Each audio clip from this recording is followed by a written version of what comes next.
പ്രിയപ്പെട്ട പ്രേക്ഷകരെ, ഇനി നമ്മൾ പോകുന്നത് ചൂരൽമലയിലേക്കാണ്. ചൂരൽമല ദുരന്തത്തിന് പിന്നാലെ നഷ്ടപ്പെട്ട ജീവിതത്തെ കരളുറപ്പോടെ നേരിട്ട നമ്മുടെ പ്രിയപ്പെട്ട മകൾ, ജെൻസന്റെ സ്വപ്നങ്ങൾ നിറവേറ്റാൻ കേരളത്തിൻ്റെ സ്വന്തം മകൾ ശ്രുതി നമുക്കൊപ്പം ചേരുകയാണ്. ശ്രുതിക്കൊപ്പം നമസ്കാരം. ശ്രുതി,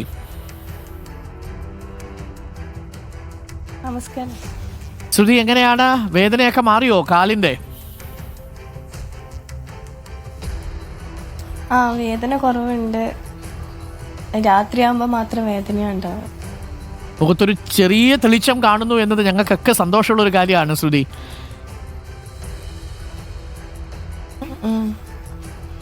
ശ്രുതി, അമ്മമ്മ ഇപ്പൊ എവിടെയാ? കൂടെ ഉണ്ടോ? ചാനലെ പോലെ ഇനി എനിക്ക് ജീവിക്കണ്ടേ? പിന്നെ തീർച്ചയായിട്ടും അമ്മമ്മ ഉണ്ട്, ഇവിടെ ഒപ്പം ഉണ്ട്. അമ്മമ്മ കുറച്ച് സന്തോഷമായോ? അല്പമെങ്കിലും? അമ്മമ്മയ്ക്ക് ഓക്കെ. അമ്മമ്മയ്ക്ക് ഓക്കെയാണ്. അമ്മമ്മ തന്നെയാണ് എന്നെ നോക്കുന്നത്. ഓക്കെ. ശ്രുതിക്ക് ഇപ്പം നടക്കുന്നതിന് ബുദ്ധിമുട്ടൊന്നും ഇല്ലല്ലോ അല്ലേ? ഇല്ല, നടക്കാനായിട്ടില്ല. 2 കാലിന് ഫ്രാക്ചർ ഉള്ളതുകൊണ്ട് നടക്കാൻ പറ്റില്ല. ഇപ്പൊ പ്ലാസ്റ്റർ ഇട്ടിട്ട് തന്നെ ഇരിക്കുന്നത് അല്ലേ? അതൊക്കെ ഒന്ന് നിന്നിട്ട് വേണം നടക്കാൻ. അതെ, 2 കാലിലും ഇട്ടിട്ടായിരിക്കുന്നത്.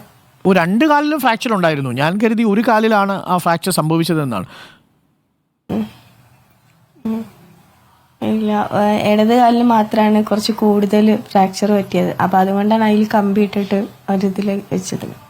ശ്രുതി അന്ന് ഈ വാനിന്റെ എവിടെ ഇരുന്നത്? പുറകിലായിരുന്നോ മുൻപിൽ തന്നെ ആയിരുന്നോ? ജെൻസനോടൊപ്പമാണോ ഇരുന്നത്? ഫ്രണ്ട് തന്നെയായിരുന്നു, ജെൻസിന്റെ ഒപ്പം തന്നെയായിരുന്നത്.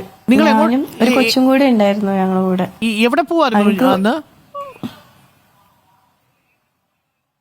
ഞങ്ങളന്ന് കൊടുവള്ളിയിലോട്ട് പോവുമായിരുന്നു. കസിൻ ഉണ്ട്, കസിനെ കൊണ്ടാക്കാൻ വേണ്ടിട്ട് കൊടുവള്ളിയിലോട്ട് പോകുന്ന വഴിക്കായിരുന്നു സംഭവിച്ചത്. ഓക്കെ. സഹോദരിമാരൊക്കെ അടുത്തുണ്ടോ?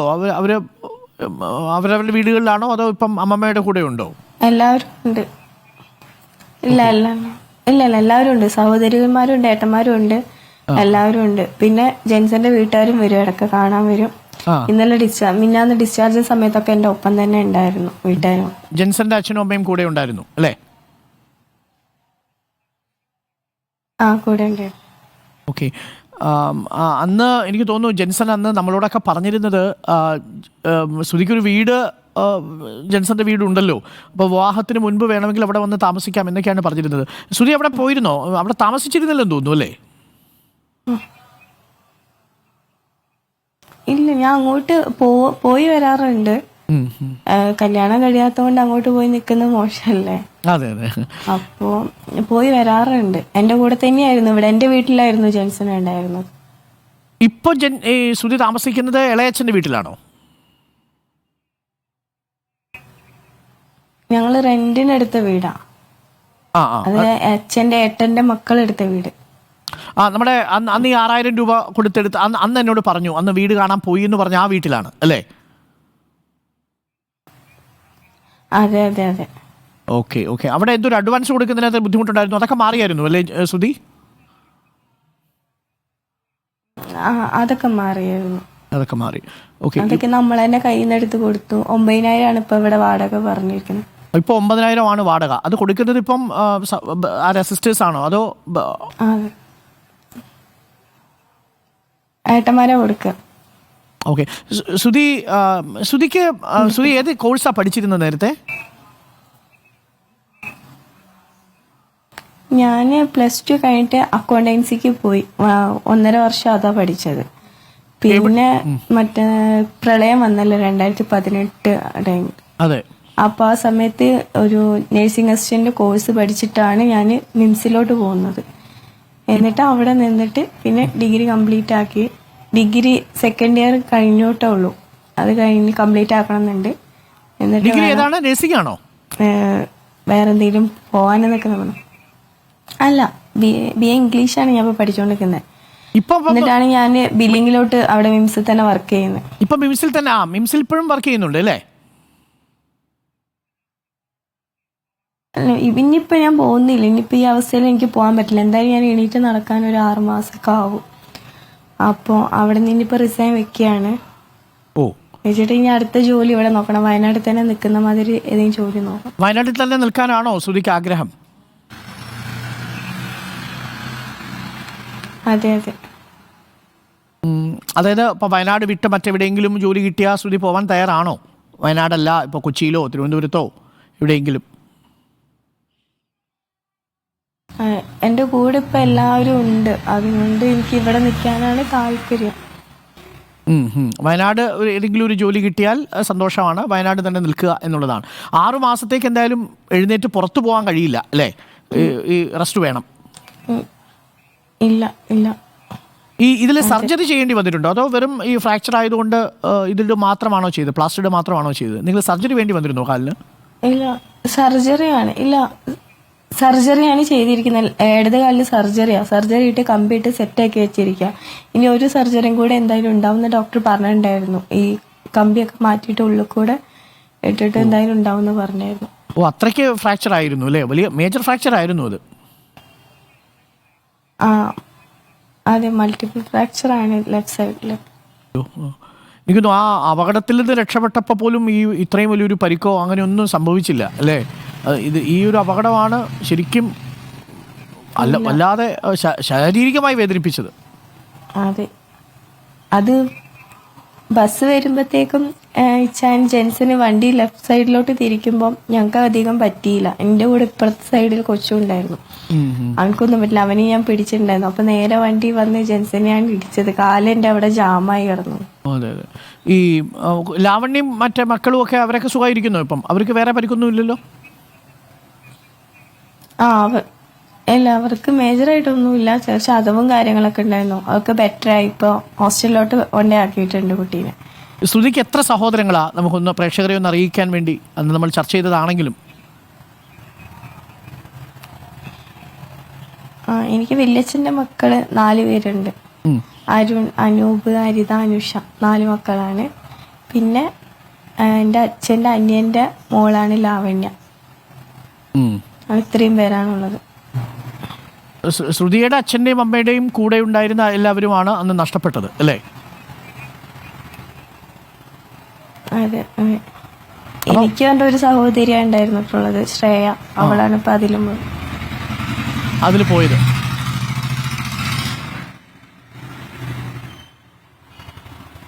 എനിക്കൊന്നു ശ്രുതി ഈ 6 മാസം വീട്ടിൽ കഴിയണം, അതിനുള്ള സാമ്പത്തിക ബുദ്ധിമുട്ടും അല്പം ഉണ്ടാവുമെന്ന് തോന്നുന്നു അല്ലേ? എനിക്കൊന്നു ഈ ബ്രദേഴ്സാണ് ഇപ്പോൾ വരുമാനം ഉള്ളത് വീട്ടിൽ അല്ലേ? ജോലിയില്ല, എല്ലാവർക്കും ജോലി പോയി. കാരണം മരണശേഷം 41 ദിവസം ലീവ്, പിന്നെ അതിനുശേഷം നമുക്ക് ആക്സിഡന്റ് ആയി. അതുകൊണ്ട് എല്ലാവരും ജോലിയും പോയി കിടക്കുക. ഓ, അവരിപ്പോൾ ജോലിക്ക് പോകുന്നില്ല ബ്രദേഴ്സ് അല്ലേ? ഇല്ല. നമുക്കിപ്പോൾ അടിയന്തരമായിട്ട് ശ്രുതി ആഗ്രഹിക്കുന്നത് ഒരു ജോലി വയനാട്ടിൽ കിട്ടുക എന്നുള്ളതാണ് ശ്രുതി ആഗ്രഹിക്കുന്നത്. പക്ഷേ 6 മാസം കഴിഞ്ഞില്ലേ ജോയിൻ ചെയ്യാൻ പറ്റുമോ എവിടെയാണെങ്കിലും? അതെ അതെ.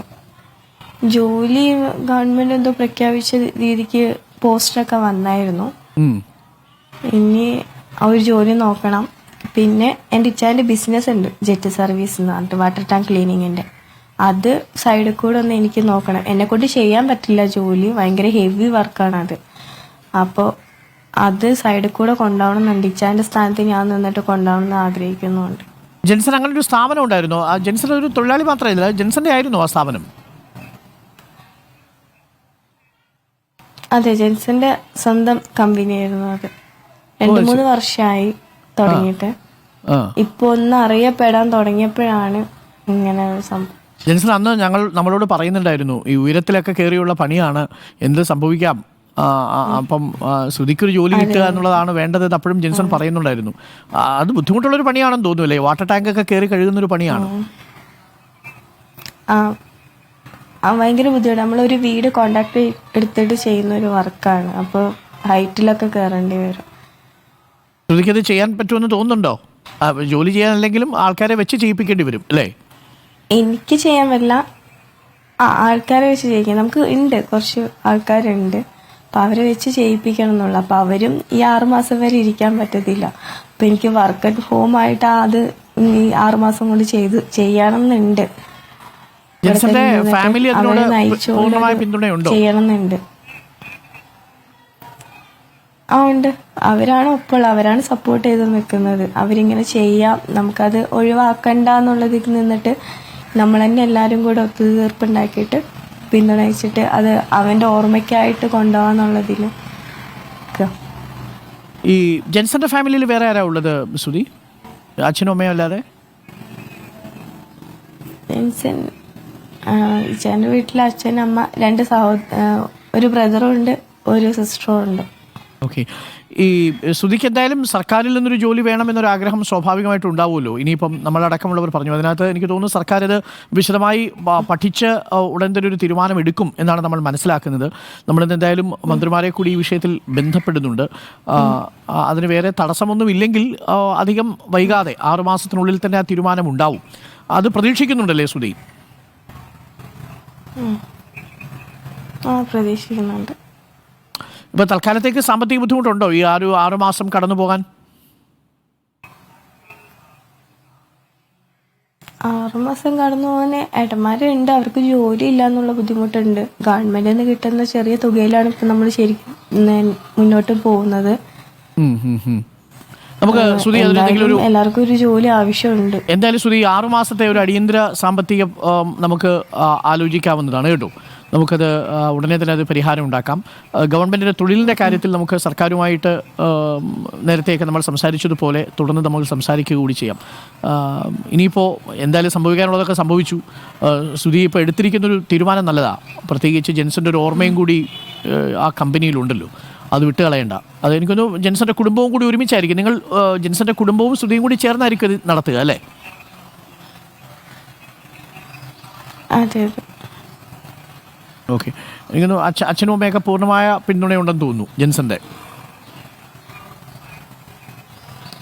അച്ഛൻ എപ്പോഴും എൻ്റെ കൂടെ തന്നെയാണ്, എപ്പോഴും വിളിക്കും, സംസാരിക്കും, എൻ്റെ എല്ലാ കാര്യത്തിനും ഒപ്പം നിൽക്കുന്നുണ്ട്. ഇപ്പൊ കഴിഞ്ഞ ദിവസം തന്നെ അമ്മേൻ്റെ ഹിന്ദു ആചാരത്തോടെ ദഹിപ്പിക്കണം എന്നുള്ളതിലൊക്കെ അച്ഛനൊപ്പം കൂടെ നിന്നിട്ടുണ്ടായിരുന്നു. പിന്നെ MLA സാറും സപ്പോർട്ട് ചെയ്തായിരുന്നു. സാറിന് വിട്ടുപോകാൻ പാടില്ല. ഈ ആദ്യം ഈ പ്രണയം വീട്ടിലറിയുമ്പോൾ വലിയ ബഹളമായിരുന്നു എന്ന് തോന്നുന്നു അല്ലേ സുധി? ഒന്നാമത് നമ്മൾ വേറെ റിലീജിയനായിപ്പോയില്ലേ. പക്ഷെ അതൊക്കെ അല്ലേ, അപകടങ്ങളും ബുദ്ധിമുട്ടുകളൊക്കെ ഉണ്ടാകുമ്പോൾ അതെല്ലാം നമ്മൾ മറന്നു. ഇപ്പോൾ ജെൻസന്റെ അച്ഛൻ വിളിക്കുന്നു എന്ന് പറയുന്നത് തന്നെ അവർ കൂടെയുണ്ട്. ശരിക്കും അച്ഛൻ്റെ അമ്മയുടെ സ്ഥാനത്ത് ഇപ്പോൾ ജെൻസന്റെ അച്ഛനും അമ്മയുമാണ് ഉള്ളത് അല്ലേ സുധി? അതെ അതെ അതെ.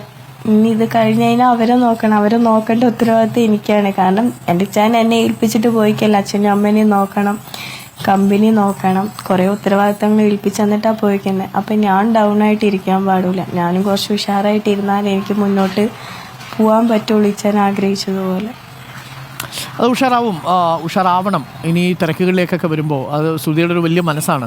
ജെൻസന്റെ കുടുംബത്തെയും സുധി ചേർത്ത് പിടിക്കുന്നു. അതിന് ഏത് തരത്തിലുള്ള ജീവിതം സുധി നയിച്ചാലും അവരെയും കൂടെ പിടിച്ചു പോകുന്നു എന്നുള്ളത് തന്നെ വലിയൊരു തീരുമാനമാണ് സുധി. എന്തായാലും നമുക്ക് ശ്രമിക്കാം. എനിക്കറിയാം 6 മാസത്തെ ഈ സാമ്പത്തിക ബുദ്ധിമുട്ട് ചെറുതല്ല, പ്രത്യേകിച്ച് സഹോദരങ്ങളുടെ ജോലി കൂടി പോകുമ്പോൾ അത് വലിയ ആശങ്ക ഉണ്ടാക്കുന്നൊരു കാര്യമാണ്. അമ്മമ്മയ്ക്ക് അസുഖമൊന്നും ഇല്ലല്ലോ അല്ലേ? അമ്മ കാണുമ്പോൾ അന്ന് മൊത്തത്തിൽ തകർന്നിരിക്കുകയായിരുന്നു. നമ്മളന്ന് അതിൻ്റെ ഇടയ്ക്കാണ്, ക്യാമ്പിൽ വെച്ചാണ് അമ്മമ്മയെ കാണുന്നത്. ഇപ്പം ഈ വാർത്തയും കൂടി അറിഞ്ഞപ്പോൾ അമ്മമ്മ കുറച്ചുകൂടി ഒന്ന് ഷേക്കായി കാണുമല്ലേ? ഒരു പ്രതീക്ഷയായിരുന്നു ജെൻസന്റെ വിവാഹവും ഇനി ഒരു 6-7 മാസത്തിനുള്ളിൽ നടക്കണമെന്നൊക്കെ തീരുമാനിച്ചിരുന്നതാണ്. ഇപ്പം അമ്മമ്മ അതിൽ നിന്നൊക്കെ കുറച്ച് മാറിയെന്ന് തോന്നുന്നു അല്ലേ? അതെ, മാറി. അമ്മമ്മൊക്കെ ബെറ്ററായി. കാരണം ഞാനാണ് ഇപ്പോൾ ഓക്കെ ആയിട്ട് നിൽക്കുന്നത് കൊണ്ട് മറ്റുള്ളവർ ഓക്കെ ആയിട്ട് നിൽക്കുന്നത്. ഞാൻ തളർന്നിരുന്ന് കഴിഞ്ഞാൽ എല്ലാവരും തളർന്നിരിക്കും. അതിൻ്റെ ഇതിലാണ് ഞാൻ ഇങ്ങനെ എണീറ്റ് ഉണർന്നിരിക്കുന്നത് തന്നെ. അല്ല, അത് വേണം. ഉറക്കമൊക്കെ കിട്ടുന്നുണ്ടോ? ഈ അപകടത്തിൻ്റെ ഒരു ട്രോമ ഉണ്ടാവുമല്ലോ ആ സമയത്ത്. അതിനെ തുടർന്ന് ഇത് ഒന്നിന് പിന്നാലെ ഒന്നായിട്ട് വരുമ്പോഴേ നമ്മൾ മനസ്സ് വല്ലാതെ ഇങ്ങനെ തളർന്നു പോകുന്നൊരു ഘട്ടം വരും. അപ്പം ഈ ഉറക്കമൊക്കെ ഇപ്പോൾ തിരിച്ച് കിട്ടിയോ? ഉറക്കൊക്കെ ഉണ്ട്, അത്യാവശ്യത്തിനുണ്ട്. ആ കാര്യം ചിന്തിക്കുന്നില്ല. ആക്സിഡന്റ് ആയതൊന്നും ഇച്ചാന് പോയിട്ടില്ല എന്നുള്ള വിശ്വാസത്തിലാണ് ഞാൻ ഇരിക്കുന്നത്. കാരണം ഇടയ്ക്ക് ഓരോ ഓട്ടത്തിന് പോവായിരുന്നു, ട്രിപ്പ് വണ്ടി എടുത്തിട്ട്. അപ്പോൾ എന്നെ വിളിക്കാൻ പറ്റാത്ത ഒരു സിറ്റുവേഷനിലൊക്കെ ഉണ്ടാവായിരുന്നു. ആ ഒരു ഇതിൽ എന്നെ വിളിക്കാൻ പറ്റില്ല, വിളിക്കും എന്നുള്ളൊരു പ്രതീക്ഷയിലാണ് ഞാനിപ്പോൾ ഇങ്ങനെ മുന്നോട്ട് പോകുന്നത്. ആളെവിടെയോ പോയിരിക്കുക എന്നുള്ള മൈൻഡിലാണ് ഇപ്പം ഇരിക്കുന്നത്. അതായത് ഒരു ട്രിപ്പ് ജെൻസൺ പോയിരിക്കുകയാണ്. അന്ന് ട്രിപ്പ് പോയപ്പോൾ വിളിക്കാത്തതുപോലെ കുറച്ച് ദീർഘകാലം പോയിരിക്കുന്നൊരു ട്രിപ്പ് അല്ലേ? കുറച്ചധിക കാലം എടുക്കുന്നൊരു ട്രിപ്പ്. ഈ രാഹുൽ ഞങ്ങളുടെ കൂടെ ഇപ്പോൾ ചേരുന്നുണ്ട്. ശ്രുതി, നമ്മുടെ രാഹുൽ മാങ്കൂട്ടത്തിൽ ഞാൻ ശ്രുതിയായിട്ട് സംസാരിക്കുകയായിരുന്നു. ശ്രുതിക്ക് ചെറിയ ഹെൽത്ത് ഇഷ്യൂസ് ഇപ്പോഴും ഉണ്ട് രാഹുൽ. അത് കാല് വയ്യ. ഇപ്പം നമ്മളോട് ഇരിക്കുന്ന സമയത്തും ഈ ശ്രുതി ഇരിക്കുന്നത് പ്ലാസ്റ്റർ ഇട്ടിട്ടാണ്. അപ്പോൾ ശ്രുതി പറഞ്ഞ ഒരു കാര്യം നമ്മളെ വല്ലാതെ ടച്ച് ചെയ്തു. അതായത് ഈ ജെൻസൺ ഒരു വലിയ യാത്രയ്ക്ക് പോയിരിക്കുകയാണ് എന്ന വിശ്വാസത്തിൽ തന്നെ ഇരിക്കാനാണ് ശ്രുതിക്ക് ഇഷ്ടം. മാത്രമല്ല ഈ ജെൻസന്റെ കമ്പനി ഏറ്റെടുത്ത് നടത്തുക എന്നുള്ളതാണ് ശ്രുതിയുടെ അടുത്തൊരു ആഗ്രഹം എന്നുള്ളതാണ്. ഈ ജെൻസന് വേണ്ടിയിട്ട് അത്രയെങ്കിലും ചെയ്യണം. ആ കുടുംബം ചേർത്ത് പിടിച്ചിരിക്കുകയാണ് ശ്രുതിയെ. രാഹുൽ അന്ന് എനിക്ക് ഓർമ്മയുണ്ട്, രാഹുൽ ആ വിവാഹത്തിൻ്റെ കാര്യത്തിലൊക്കെ ഇടപെടാം എന്ന് പറഞ്ഞിരുന്നതുമാണ്. പക്ഷെ ഇപ്പോൾ ഇവരുടെ ഒരു ആവശ്യം രാഹുൽ, ഒരു 6 മാസത്തേക്കെങ്കിലും വീട്ടിൽ നിന്ന് പുറത്തിറങ്ങാൻ പറ്റില്ല. ഇവരുടെ സഹോദരങ്ങളെയൊക്കെ ജോലി പോയി. നമുക്ക് ജോലി എവിടെയെങ്കിലുമൊക്കെ സംവിധാനം ഏർപ്പാട് ചെയ്യാം. എനിക്കൊന്ന് സർക്കാർ തന്നെ അതിനെക്കുറിച്ച് ആലോചിക്കുന്നുണ്ട്. പക്ഷെ നമുക്ക് 6 മാസത്തേക്ക് അവരെ സാമ്പത്തികമായി കൂടി ഒന്ന് പിന്തുണച്ചേ മതിയാവൂ രാഹുൽ. നമുക്ക് എന്തെങ്കിലുമൊക്കെ ചെയ്യാൻ സാധിക്കൂ രാഹുൽ? തീർച്ചയായിട്ടും ശ്രീ അരുൺ, നമ്മള് വയനാട്ടിലെ മനുഷ്യന്മാരെ ഇങ്ങനെ നിരന്തരമായി പ്രയാസങ്ങൾ വേട്ടയാടുകയാണ്. ഒരു വലിയ ദുരന്തത്തെ നേരിട്ടു. ശ്രുതിയോടൊക്കെ എന്താ പറയണ്ടേന്നറിയില്ല. അന്ന് ഈ വിവാഹത്തിന് ജെൻസൺ തയ്യാറായപ്പോൾ തന്നെ നമ്മൾ സംസാരിച്ചിരുന്നു. കല്യാണം നടക്കുമ്പോൾ നമ്മൾ ശ്രുതിക്ക് ആവശ്യമായിട്ടുള്ള സ്വർണവും അതുപോലെ തന്നെ സദ്യയും ഒക്കെ നമ്മുടേതായി ചെയ്യണം എന്ന ആഗ്രഹമൊക്കെ നമ്മൾ പറഞ്ഞിരുന്നതാണ്. പക്ഷേ ജെൻസന്റെ ഒരു മരണം എന്നൊക്കെ പറയുന്നത് നമുക്ക് ഉള്ള ആഘാതമാണ് സൃഷ്ടിക്കുന്നത്. എനിക്ക് ശ്രുതിയോട് ഭയങ്കര ബഹുമാനമാണ്. കഴിഞ്ഞ ദിവസങ്ങളൊക്കെ ശ്രുതിയുടെ പ്രതികരണമൊക്കെ കാണുമ്പം ഒരു കുട്ടി, അവൾ എങ്ങനെയാണ് ഈ ദുരന്തങ്ങളെയൊക്കെ ഇങ്ങനെ നേരിടാൻ കഴിയുന്നത്? അവളിപ്പോഴും ചിരിച്ച മുഖവുമായിട്ടാണ് നമ്മുടെയൊക്കെ മുന്നിൽ നിൽക്കുന്നത്. അവൾ ചിരിച്ച് ആ മുഖം കാണുമ്പോഴാണ് നമ്മളെല്ലാം തളർന്നു പോകുന്നത്. അപ്പം അത്തരത്തിൽ വൈകാരികമായി ഒരു കാര്യമുണ്ട് അതിനകത്ത്. അപ്പം എന്താണോ ശ്രുതിക്ക് അടുത്ത 6 മാസം എന്നുള്ളതല്ല. ഇപ്പം നമ്മുടെ എല്ലാം ഒരു ഉത്തരവാദിത്വം ഉണ്ടല്ലോ മനുഷ്യന്മാരെന്ന നിലയിൽ, പൊതുപ്രവർത്തകർ നിലയിൽ ആ ഉത്തരവാദിത്വം കുറെ കൂടി കൂടുതലാണ്. അപ്പൊ എന്താണോ ശ്രുതി ആവശ്യപ്പെടുന്നത്, എന്താണോ ശ്രുതിക്ക് ആവശ്യമായിട്ടുള്ളത്, അതൊക്കെ കണ്ടറിഞ്ഞ് തന്നെ ചെയ്യാൻ നമ്മൾ തയ്യാറാണ്. അതിന് ഞാനത് ശ്രുതിയെ തന്നെ കമ്മ്യൂണിക്കേറ്റ് ചെയ്തോളാം. അത് അരുൺ വഴിയാണെങ്കിൽ അത് താങ്കളും പറഞ്ഞാൽ മതി എന്താണ് നമുക്ക് ചെയ്യേണ്ടത്. ആ ചെയ്യാൻ കഴിയുന്നതെല്ലാം നമുക്ക് ചെയ്തു കൊടുക്കണം. അത് നമുക്ക് അടിയന്തരമായി രാഹുൽ വേണ്ടത്, ഇപ്പൊ ശ്രുതി പറഞ്ഞതിൽ നിന്ന് നമ്മൾ മനസ്സിലാക്കുന്നത് സഹോദരങ്ങളുടെ ജോലി പോയി. കാര്യം ഈ 41 ദിവസം മരണത്തിന്റെ ബാക്കി കർമ്മങ്ങൾ ചെയ്യണം എന്നുള്ളത് കൊണ്ട് അവർക്ക് ആ ജോലി ചെയ്യാൻ പറ്റില്ല. അപ്പോൾ 41 ദിവസം കഴിഞ്ഞ് പെട്ടെന്നാണ് ഈ ആക്സിഡൻറ്റ് വന്നത്. അപ്പോൾ അതിനെ തുടർന്ന് അവർക്ക് ആ സ്ഥിര വരുമാനം നഷ്ടപ്പെട്ടു സഹോദരങ്ങൾക്ക്. അപ്പോൾ ഇപ്പോൾ ഈ സർക്കാർ കൊടുക്കുന്ന 300 രൂപ അടക്കമുള്ള ചെറിയ വരുമാനമേ ഉള്ളൂ. അപ്പോൾ ഇനിയിപ്പം 2 സർജറി കൂടി വരും. വിംസിലുള്ള ജോലി രാജിവെക്കുകയാണ് ശ്രുതി. ജോലി തുടരാൻ പറ്റില്ല 6 മാസത്തേക്ക്. അപ്പോൾ 6 മാസം സർവൈവ് ചെയ്യാൻ കുറച്ച് പൈസ അവർക്ക് ആവശ്യമുണ്ട് യഥാർത്ഥത്തിൽ, ഈ ചെലവുകളാണെങ്കിലും അതല്ലാതെ ആണെങ്കിലും.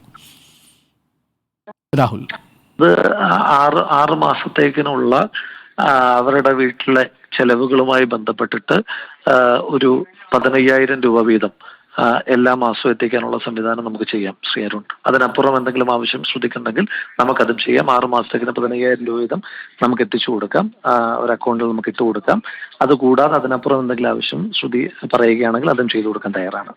തീർച്ചയായിട്ടും ശ്രുതി കേൾക്കുന്നുണ്ടാവുമല്ലോ രാഹുൽ ഇപ്പോൾ പറഞ്ഞത്. നമുക്ക് തുടക്കത്തിൽ നമുക്കിങ്ങനെ ഒന്ന് ശ്രമിക്കാം. എനിക്ക് തോന്നുന്നു ധാരാളം ആളുകൾ എനിക്ക് മെസ്സേജ് അയക്കുന്നുണ്ട്. നമുക്ക് സാമ്പത്തിക ബുദ്ധിമുട്ട് എന്തായാലും ഉണ്ടാവില്ല ശ്രുതി, അത് നമുക്ക് ഉറപ്പുവരുത്താം. ബാക്കി നമുക്ക് ജെൻസന്റെ കമ്പനി ഏറ്റെടുക്കുന്നതൊക്കെ ഇനി 6 മാസം കഴിഞ്ഞ് ശ്രുതിക്ക് പുറത്തിറങ്ങാൻ പറ്റൂ. അത് നമുക്ക് എന്താണെന്ന് വെച്ച് കഴിഞ്ഞാൽ അതിനുള്ള സൗകര്യം കൂടി ചെയ്യാം. ശ്രുതി കേൾക്കുന്നുണ്ടോ? കേൾക്കുന്നുണ്ട് സർ. അപ്പം സാമ്പത്തികമായിട്ടുള്ള പ്രശ്നം ഇനി ശ്രുതി അലട്ടില്ല. ചുരുങ്ങിയത് 6 മാസത്തേക്കെങ്കിലും ആ ബുദ്ധിമുട്ടുണ്ടാവില്ല കേട്ടോ ശ്രുതി. Okay sir. നമുക്ക് സിദ്ദീഖ് കൂടി ചേരുന്നുണ്ട്, നമ്മുടെ MLA. സിദ്ദീഖ് നമസ്കാരം. ഞാൻ ശ്രുതിയുമായിട്ട് സംസാരിച്ചപ്പോൾ ശ്രുതി പറഞ്ഞതിൽ നിന്ന് മനസ്സിലായ ഒരു കാര്യം, ശ്രുതിക്ക് ഇപ്പോൾ അടിയന്തരമായിട്ട് നമ്മുടെ ഒരു ആവശ്യം എന്ന് പറയുന്നത് 6 മാസത്തേക്കുള്ള ഒരു സർവൈവലിനുള്ള മിനിമം എമൗണ്ട് ഗവൺമെൻറ് കൊടുക്കുന്നുണ്ട്. പക്ഷേ സർജറി ഉണ്ട്, സഹോദരങ്ങളുടെയൊക്കെ ജോലി പോയല്ലോ, അതിന് കുറച്ച് സമയം എടുത്തേ കണ്ടെത്താനും സാധിക്കൂ. അപ്പോൾ ഇപ്പോൾ രാഹുൽ ഇപ്പോൾ 15,000 രൂപ വീതം മാസം 6 മാസത്തേക്ക് ഇട്ട് കൊടുക്കാം എന്ന് പറഞ്ഞിട്ടുണ്ട്. അതൊരു നല്ല സ്റ്റെപ്പാണ്. നമുക്കിനി വയനാട്ടിൽ തന്നെ ഒരു ജോലിയും കൂടി ശ്രുതിക്ക് കൊടുക്കണം അല്ലേ സിദ്ദീഖ്? തീർച്ചയായിട്ടും. ശ്രുതിയുടെ ഒരു മനസ്സിന് ഒരു ടെൻഷൻ ഇല്ലാതെ അവര് ഈ ദുരന്തമുഖത്തെ ഏറ്റവും സ്ട്രോങ് ആയിട്ടുള്ള ഒരു ശബ്ദവും സിമ്പലുമാണ് ശ്രുതി എന്നുള്ളത്. ആ കുട്ടിയുടെ ഒരു മനസ്സിന്റെ ബലമാണ് ഇതിന്റെ അതിജീവനത്തിന് അവർക്ക് സാധിച്ചത്. അവർക്ക് ടെൻഷനുമില്ലാതെ അവരെ കൊണ്ടുപോകുക എന്നതാണ് ഏറ്റവും പ്രധാനപ്പെട്ട കാര്യം. ശ്രുതി ഡിസ്ചാർജ് ചെയ്യുന്ന സമയത്ത് വീട്ടിലേക്ക് വേണ്ട എമർജൻസി മെഡിക്കൽ അമ്യൂണിറ്റീസ് നമുക്ക് ചെയ്യാൻ പറ്റി. ശ്രുതി പറഞ്ഞത് ഒരു ജെൻസന്റെ ജോലിയുമായി ബന്ധപ്പെട്ടുകൊണ്ടുള്ളതായിരിക്കുന്ന കാര്യങ്ങൾ നിർവഹിക്കാൻ വീട്ടിൽ നിന്ന് ക്രമീകരിക്കാൻ ഒരു ലാപ്ടോപ്പ് വേണമെന്ന് പറഞ്ഞു. ആ ലാപ്ടോപ്പ് ഇന്ന് ശ്രുതിക്ക് കൈമാറുകയാണ്. ഇന്ന് വൈകുന്നേരത്തോടു കൂടി ലാപ്ടോപ്പ് എത്തും, അത് കൈമാറും. പിന്നെ ശ്രുതി പറഞ്ഞ ഒരു പ്രധാനപ്പെട്ട കാര്യം, ശ്രുതിയുടെ വല്യച്ഛന്റെ മകൾ, അവരുടെയൊക്കെ ജോലി നഷ്ടപ്പെട്ടു പോയിട്ടുണ്ട്. കുറെ ദിവസമായി ശ്രുതിക്ക് ഏറ്റവും കൂടുതൽ പിൻബലം കൊടുത്തത് ആ കുട്ടിയാണ്. അവരുടെയൊക്കെ ജോലി പോയിട്ടുണ്ട്.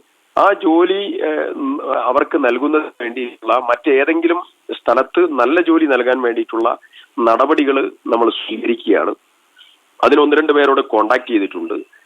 അതില് ഈ പീസ് വില്ലേജിന്റെ ചുമതലക്കാരനായിട്ടുള്ള വ്യക്തി ഉൾപ്പെടെ 1-2 പേരോട് സംസാരിച്ചിട്ടുണ്ട്.